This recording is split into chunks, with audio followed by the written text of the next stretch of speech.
Join me as we see some of the most beautiful regions of the United States with our stock Overland Jeep. Alright, so we ended up making it to Santa Fe. I'm doing a solo overland adventure expedition, whatever we want to call it. But basically, I'm going to be spending the next 2 weeks. It's like multiple states. I'll be making my way over to Utah, Colorado, doing the Alpine Loop, all of that. And this is day one.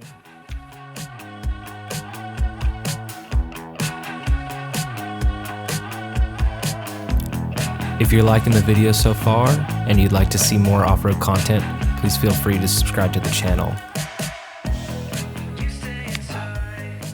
I'm like probably super close here, but I know rooftop tents get a bad rep sometimes, but I bought this like used and it cost like $600 and it's like the best thing ever. With the campfire lit, I decided to take it easy tonight and make a simple camping meal. Trader Joe's dumplings and ramen. And as day one comes to an end and I finish my dinner by a relaxing campfire, I think about the off-roading adventures that lie ahead. After packing up camp, I headed north, away from the Santa Fe National Forest. This leads us to the beautiful skiing town of Taos, New Mexico.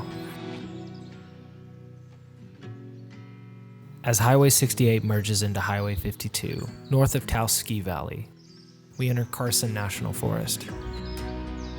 Be sure you're aware and using some form of GPS device or app, as this portion of Carson National Forest borders the Columbine Hondo Wilderness, a strict no motorized vehicle region famous for Wheeler Peak. Equipped with Onyx Off-Road, I hop on a Forest Service road named Cabresto Canyon. This region has seen significant rain, resulting in lots of mud crossings and lush green valleys. Continuing through Cabresto Canyon, we reach the overlook of Greeny Peak. Standing at 11,259 feet, this gives the perfect view of the surrounding mountains of one of my favorite towns so far, Red River, New Mexico.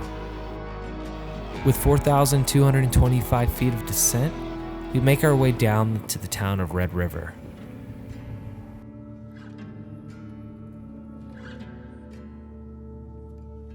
And as the mountains and forests slowly disappear and enter the arid desert of the San Luis Valley, we encounter a new kind of landscape, one carved out by the Rio Grande millions of years ago.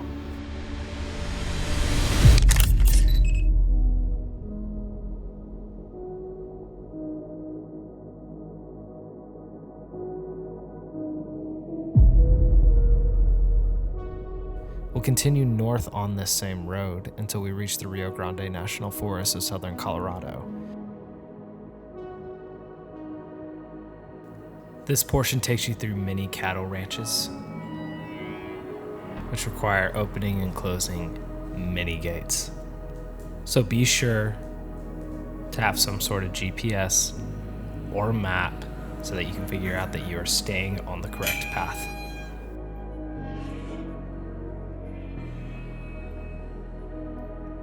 So I have been on this road for probably, 100 miles, give or take. And it's obviously super dark now. Got the lights on. Single pod lights help out a ton, believe it or not. And if you look over there in the distance, you can see some flashing lights. Trail's almost done, boys.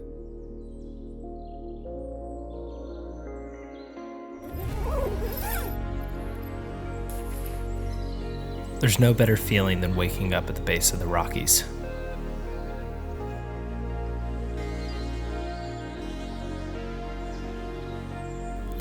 Before I know it, we're already packing up camp and we're trying to head out to the next location. We're currently in Pagosa Springs and trying to make it to Durango by the end of today.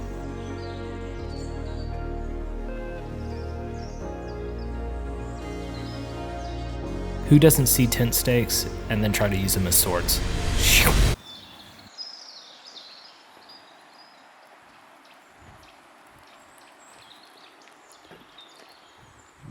Fucking scramble, that's what that is.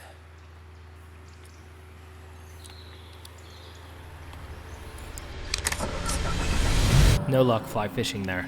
Onward. Waiting for you to shine, people passing me by. Doesn't feel like I belong, trying to keep it alive on this hunger inside for a better confirmation. Yeah, I'm heading for the station and I can feel love is real. So in that last video, my traction board came loose. Went back about 4 or 5 miles and I found one. I'm like, where the hell's the other one?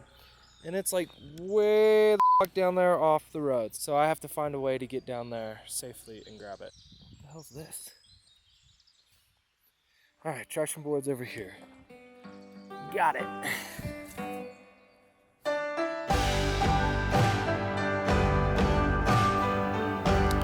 As we get back on the road and drive through this beautiful scenery in between Durango and Pagosa Springs, Colorado, we wind up on our last trail. Let me tell you, this trail was not what I expected. It's blue on onyx, which I learned was a little bit more difficult. Towards the end, you'll see why.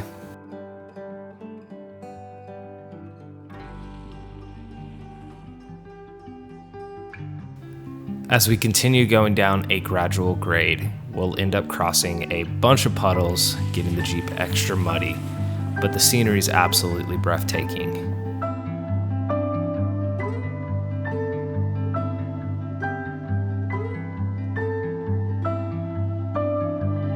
There's a ton of water making the rocks incredibly slick for this next section. This was probably one of the few sections during my entire trip that kind of made me a little bit nervous. Although there was a group right in front of me that was not too far away, I would highly suggest doing this with a spotter. There were certain parts of this where, with my stock lift and 33-inch tires, I was scraping and rubbing every bit of the way, and as you can see, I am slipping because the rocks are so slick. But relatively made it out there with minimal body damage and washed off all the mud in this stream. There's quite a few of these before it opens up to this beautiful rock structure outside of Pagosa Springs.